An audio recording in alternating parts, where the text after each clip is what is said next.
Hey, what is going on, everybody? It's that time again. It is the very second episode of the Dockery Docket, which is very exciting for me. Last week, we had our very first episode, and just the amount of people who have been watching is amazing. I believe that there was 108 views on my video, which is just crazy. If you want to go back and watch the video of the first episode, all you have to do is go to youtube.com and search the Dockery Docket, and that is where you'll find it. You'll see my logo there. It says the Dockery Docket on it, and you can listen to it. You can like the video. You can also subscribe. So far, we are at 9 subscribers. This is crazy. I can't even believe it. Most of them are friends and family, but nonetheless, I'm very happy about that. It's always good to have a good base of people to have a good base of people and then grow from there. So make sure you continue to tell your friends about this podcast. Make sure you like, subscribe, all that good stuff. So also, doing this podcast, I didn't realize how much work had to be put into it. I thought that I would have to just record and then I'd just be able to put it up on YouTube. It's going to be easy, bada bing, bada boom. But it wasn't that easy. I didn't realize that editing took so long. Luckily, I had a computer at home that had Audacity on it, which is a website that helps with audio and visual. So then, well, not visual, but you can cut different audio, make sure that you sound good, which I did a lot of. Apparently, I say a lot. None of you would know that because I edited it out. So all the ums in this project have been taken out, which is very exciting for me because then I don't look like a dummy. I'd also like to thank my girlfriend for helping me edit as I was very stressed on Monday. She sort of took over the reins and started, tweaking at it and making me sound good, which I definitely appreciate. So, we are now going to dive into some news from November 3rd to today, November 9th. So, I try and get the most important stories of the week and give them to you right now. There are definitely going to be things that I miss. I mean, you can write in the comment section on the YouTube video what stories are important to you. I'd like to know your opinion. What stories have I missed? What stories would you like to hear? What more would you like me to talk about? These things are very important, and I want to make sure that we talk about it. So, we are going to start our day off with actually a very sad story. So, according to the Washington Post, 9 members of a Mormon family with dual loyalty to both the United States and Mexico were killed. There were 9 people who were traveling, I believe, to a wedding. It was the middle of the day, and they were ambushed in Mexico. They were also Mormon, which I don't know if I mentioned. So, Mexican Public Security Secretary Alfonso Durazo said 3 women and 6 children of the extended LeBaron family were killed in attacks on 3 vehicles Monday in northern state of Sonora. The victims were part of a community of U.S./Mexican dual citizenship who have lived in Mexico for decades. So they were average citizens of Mexico and the United States. They go back and forth every few months. They have family in both countries, so they pick up their car and they go and they see their family. It's just like what you would do if your cousin lived in Ohio or something like that. So this was a very terrible attack. If you see the video at all, which is on the Washington Post website, which is in the description down below, you can go and take a look at it. The car is completely charred. There was fire everywhere, and it was just a terrible attack. I've heard that the women were raped and there were babies involved and the car was on fire, and it was just a terrible thing. So the new president of Mexico, President Andres Manuel Lopez Obrador. I'm saying these all wrong. You're going to have to forgive me for that. He has been very lambastic for the botched attempt last month to arrest a son of former cartel leader Juan El Chapo Guzman. The president of Mexico is having a lot of trouble with cartels. He failed to arrest El Chapo's son, and it sort of is showing that the cartels are having more power than the actual police or the people of Mexico. Soldiers briefly detained El Chapo's son, but let him go after cartel took control of the city. So this is exactly what I just said, that the cartels are expressing more power than the actual government of Mexico. And this is very upsetting because it just shows that the country has no control. So once this happened, President Trump offered to help Mexico strike back against the traffickers, as he says in a tweet. This is the time for Mexico, with the help from the United States, to wage war, all capitalized on war, on the drug cartels and wipe them off the face of the earth. He called Lopez Obrador on Tuesday afternoon to offer support. So Donald Trump, I believe, wants to send military personnel down there and completely get rid of the cartels. I do believe that this is a good idea, as I believe that the cartels are absolutely terrible. They are horrible people. The cartels. They kill women and children. They rape women, and it's not okay. I feel like these cartel members should be in the same group as ISIS. They should be in the same group as terrorists, because they are terrorists. They're causing fear in Mexico, and they should be dealt with properly. There should be laws against them. So the president of Mexico responded to President Trump's offer, and he said, quote, "We don't think that by opening fire, massacring, using force, blood, and fire, we will resolve the problem." This started the whole campaign of hugs instead of bullets by the Mexican president. So instead of attacking these cartels who are killing people, we're going to hug them. We're going to give them big old bear hugs. Now remember this, when someone comes into your house with a gun, you don't need to have a firearm with you. All you have to do is offer them a hug. It makes sense. Just be like, you know what? I know you're having problems, so here, let me give you a hug. And then more than likely you'll end up being shot. But anyway, this is a very, very silly thing to say, that he's going to fight these animals, as Donald Trump has called them, called the cartels, with hugs. It doesn't make sense, and it's not a good policy idea. So anyway, back to the incident at hand. There were more than 200 bullet casings that were found near the vehicle, which is what state authorities said. And this was just a complete bloodbath. It is claimed that there have been a lot of rival cartels fighting up in this area. That is said by Lenzo Widmar, a cousin of several of the victims who helped search for their vehicles on Monday night. But he said a child who survived told family members that one of the women stepped out of her car and put her hands up. They shot her anyway. They knew that it was women and children. They didn't care that it was women and children. All that they cared about was the money. All that they cared about was causing death. And these people should be dealt with accordingly. And if we think about it, there's been a lot of talk about immigration, the wall, and stuff like that. If a wall prevents people like these cartels from coming into America, I believe that we should have a wall on our southern border. Now, that doesn't mean that there shouldn't be people from Mexico who come into America, because there are a lot of people who come into America from Mexico who come in legally and who want to work here. If you have a job visa, if you have a green card, perfect. You should be allowed to stay. But if you are going to cause violence, then you shouldn't be able to be here at all. And there should be a way to vet these people to make sure that they're not a part of these different cartels that are just ravaging, terrible, and murderous. This, of course, is a very big political issue, as a lot of people have said that Donald Trump claims that all Mexicans are rapists,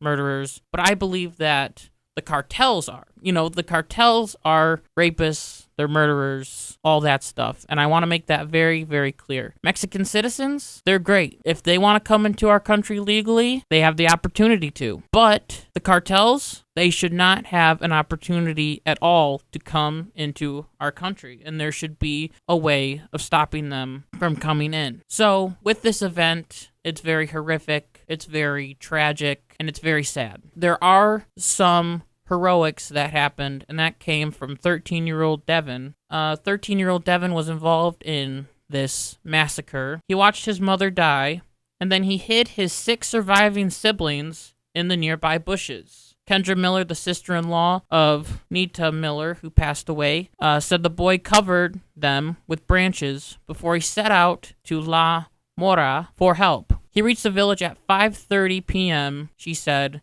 6 hours after the attack, and relayed the news of the ambush of women and children. So this kid should deserve a medal. This kid did a very brave thing when he walked for all those miles to find help. You know, just watching your mother pass away and all your family members and still having the mindset to save people is just incredible to me. It's amazing, and I believe that he deserves a medal. I will personally give him a medal. I mean, if I could do that, I would. So the children who survived Monday's attack, which, as we know, they found the children because Devin went and found help. So the children who survived Monday's attack were flown to Tuscan, and they are doing okay, said Standen, who drove the kids to the hospital. A 10-month-old boy and an 8-year-old boy were recovering Tuesday after surgery. A bullet knocked away much of the 8-year-old's jaw. So that's just it.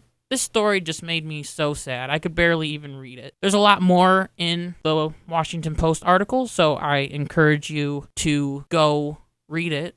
As I said in my description of my very first video, to go read it for yourself and make your own opinions. If you believe that we don't need a wall and we need to make sure that everyone can just come into our country, like these cartels, then you can have that opinion. That's fine. All of this just reminds me of when Beto, who's out of the presidency race. Remember we talked about that last week? Still, I've been crying in my pillow. I remember was speaking in El Paso, and he said that he wanted all of the wall in El Paso to be taken down. If that wall was taken down, there'd be so much crime, and there'd be so many drugs being passed throughout the country that it wouldn't be good. I want to make sure that I get this 100% straight. The cartels should be condemned entirely, and they should be destroyed by any means necessary, while the Mexican citizens who come into the country legally are okay to stay. Okay? Does that make sense? Okay, good. I'm glad that makes sense. So anyway, we're going to move on to more happier news, or more important news.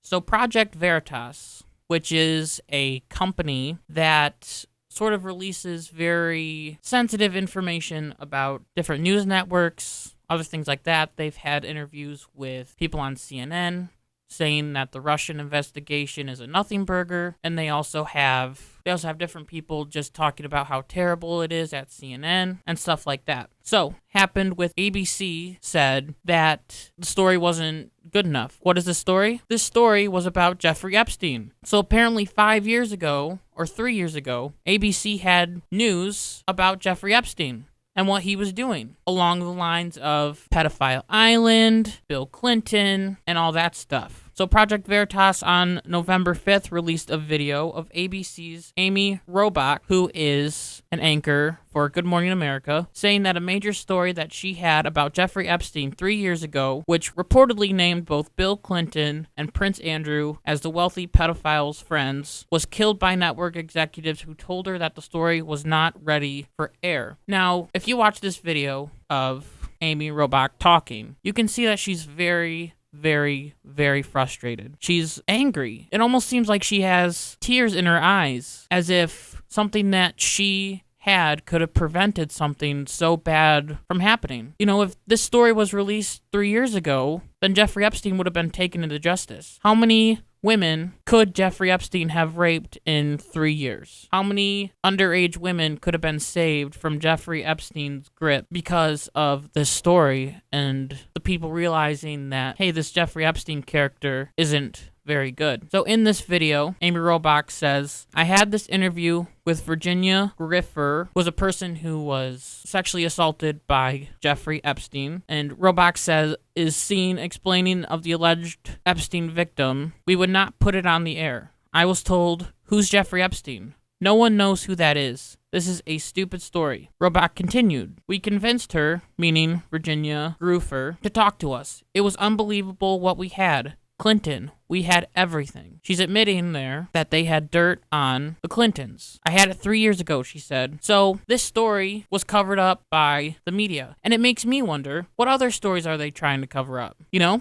It makes you think. What other stories about the Clintons are they trying to cover up? What other stories about different pedophiles are they trying to cover up? What stories about different politicians are they trying to cover up to make sure that they look good? Is there a story about Elizabeth Warren that we don't know about because it's been covered up by the media? Just a food for thought. You know, it just makes you it makes you think. Also, while this story of ABC wasn't acceptable to go on air, even though they had a lot of evidence to release it, there were other stories that were released with very little evidence and that was deemed okay to be released. For example, former ABC employee Brian Ross ran a story falsely claiming that President Donald Trump had directed Michael Flynn to make contact with the Russians prior to the election. I remember that being on The View, and The View people were cheering and freaking out because that was finally going to get Trump. Well, it was a fake story. Also, the live footage ABC aired of the armed conflict in Syria was actually filmed on location at a shooting range in Kentucky. I remember that as well. They said, "This is the scene outside of Syria. This is a terrible thing. How dare America leave the Turks? Oh my goodness, this is crazy." And it wasn't even real footage. It was fake footage. Also, along with this, ABC and also other news outlets have smeared the Covington High School kids for wearing MAGA hats and someone beating a drum at them. This is just crazy stuff. This stuff makes me not trust the media, and it makes me very afraid of the media. Because like I said, what else are they covering up? And this just increases the conspiracy theories as it shows that the news is willing to cover up what they don't like. And they're willing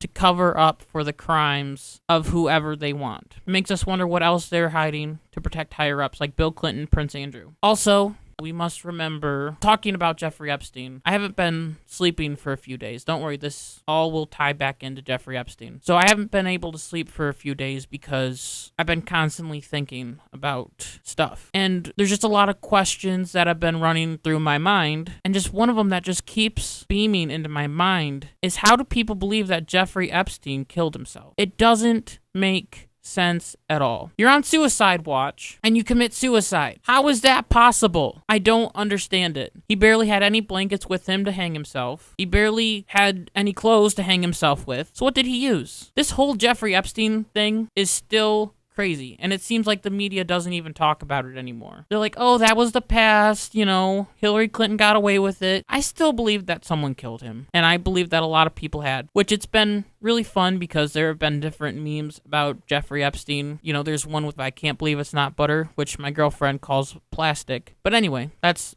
beyond the point. But the butter container says, "I can't believe that Jeffrey Epstein committed suicide." And it just makes me laugh because there's so much evidence. A recent report came out that ruled that Jeffrey Epstein's death looked more like a homicide. So all of this stuff with the news line, with Jeffrey Epstein killing himself, combines, and it points to the Clintons, and it points to the higher-ups using the media for their own advantage to manipulate the people and manipulate the media to not share different news stories that are actually important. So, anyway, I'm glad I got to share with you that meme because I really wanted to, and I love memes, so I'll probably be making more memes out of that and out of this podcast. I'll probably be mentioning memes. We'll have our own meme review. If you don't get that reference, then watch PewDiePie. So anyway, we have another topic for today. Trump finally pulls out of the Paris Climate Accord. Now, I know what you're thinking. Didn't this already happen a long time ago? Didn't we already go through this? Didn't we already leave that?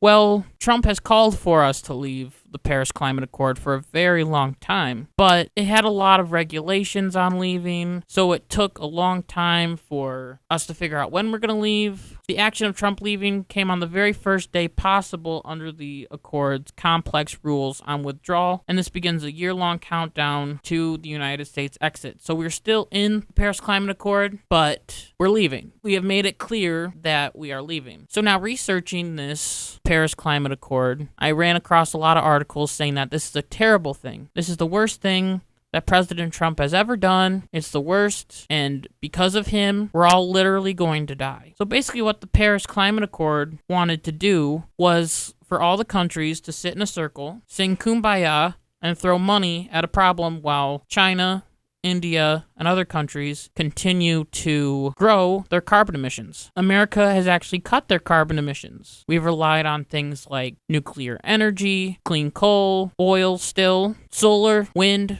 so we've been developing different powers, different forms of power, and that has lowered our emissions. China hasn't. India hasn't. third world countries, they haven't as well. So the United States was supposed to spend a lot of money in this group for what, 2 Celsius? That's reportedly the goal of the Paris Climate Accord, was to make sure that the Earth didn't get too hot by eliminating, I'm putting air quotes, eliminating fossil fuels or eliminating CO2 levels in the atmosphere. So I decided to look up the consequences that were of the Paris Climate Accord. And I found a great article from the Heritage Foundation, which is a credible source, and they did a study. So the Paris Climate Accord will be very detrimental to the American economy, which we already know this. It all makes sense. As a result of the plan, one can expect that by 2035, there will be an overall average shortfall of nearly 400,000 jobs. So if you like your job, you can keep your job. No, you can't. You're going to get fired, and you're going to have to pick one of these brand new Green New Deal jobs. Ooh, how exciting. An average manufacturing shortfall of over 200,000 jobs. Once again, you get to pick one of these Green New Deal jobs. Ooh, a total income loss of more than $20,000 for a family of 4. That's great. You know, we already talk about how there's income inequality and people can't afford to eat and stuff. This'll definitely help, you know, taking money from families. In aggregated gross domestic product loss over 2.5 trillion. So that's not good. That word gross domestic product will go down by a lot of money. There'll also be increase in household electricity expenses between 13% and 20%. That is not good. So actually I want to tell you a story right now about the increase in household electricity expenditures. I remember I had a class once. It was a science class, and it was about the environment and how we're going to make America green and all this stuff. And so my professor tells us all in the class, he says, well, Germany has one of the greatest solar panel programs, say that 5 times fast, in the entire world. And I thought, well, that's cool. Why can't we all have solar power? And then I researched it, and I found out that in the summertime, they get paid because their energy has overages. So they get X amount of solar power, and the government pays them because there's so much solar power. In the winter, however, the people have to use their electricity scarcely because the sun's not out that much. So we have to find a way to harness this power of the sun and, you know, make batteries out of it so then we can use it. But if we can't use it effectively, then we're going to have problems. You're going to have issues. Last week, I came into the studio on Friday night, and the Fox News alert was playing, and it said that Beto O'Rourke dropped out of the election. I already talked about Beto in this podcast, so now we get to talk about him again. Hooray for us. So anyway, Beto has still dropped out of the election, but as Beto dropped out, I thought someone else would drop out. To my horror, someone else has come back in. This is Michael Bloomberg. That's right, Big Gulp himself. I'm calling him Big Gulp because he wanted to ban big gulps and wanted to tax sodas and sugary drinks. Yeah, this guy is a great guy. And according to a lot of people, he's considered a moderate, which doesn't make sense to me because he believes in gun control. There's a funny video of him talking about guns. He's rich, he's white, he's male. He's everything that the Democrats hate. Already, Elizabeth Warren has called him out on this, saying that we don't need a rich person to run for president. Bernie Sanders has called him out on this, saying that the rich millionaire, billionaire class is scared and they should be afraid. They should be afraid. That's the thing, too, is that Michael Bloomberg and all these Democrats are hypocrites. This is the second billionaire that has decided to jump into the presidency race, and it just proves that they're hypocrites, as they're millions and billionaires, and they're saying that millionaires and billionaires shouldn't exist. In the last debate, Tom Steyer talked about this. He said, I believe that billionaires shouldn't exist. Well, you are one, so give me your money, please. I would be highly, highly grateful if you would give me your money. You know, just maybe 1 billion, maybe 2. I don't know. But yeah, Michael Bloomberg won't win. Once again, he's a candidate that I call him Big Gulp because he wanted to tax big gulps. He wanted to tax drinks. What else is he gonna do? And he's a millionaire. So I have decided to start a new thing with this podcast. So there's a website online, of course, because websites are all online, called the Babylonian Bee. Now, the Babylonian Bee is a Christian parody site,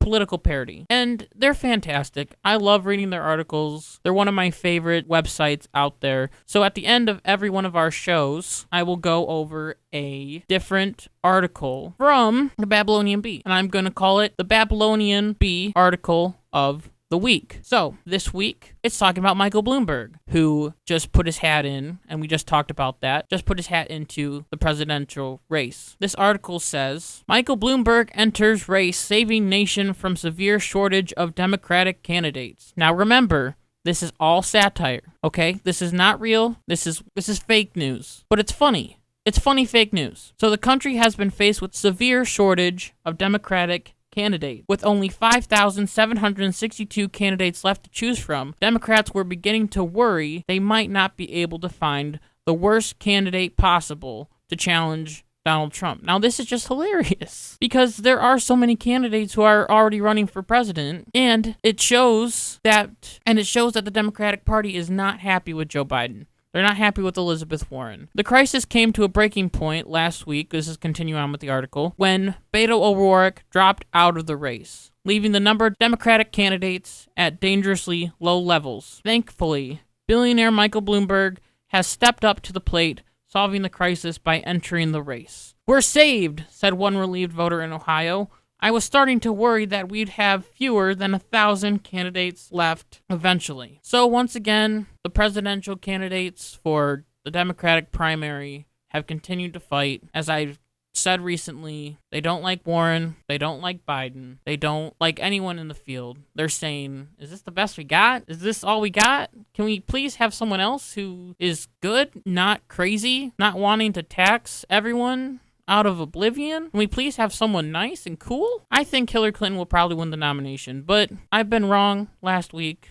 Cory Booker is still in the race, which is sad, which I'm just waiting for the shoe to drop on that. This episode hopefully will be long enough. I said last week that it was going to be 30 minutes, and it ended up being 23. So I'm already at 38 minutes. And editing will probably bring it down, so you might be getting more free content this week, which, I mean, it's all free. Everything is free for you to use. So right now, I'm at 9 subscribers. I want to get to 10, okay? If you're listening to this right now when you haven't subscribed, what are you waiting for? Hit that subscribe button. Hit that like button, and I'll be back here next Monday to talk about the news that is important for the week. As my mom always says, be good, be kind, be loving.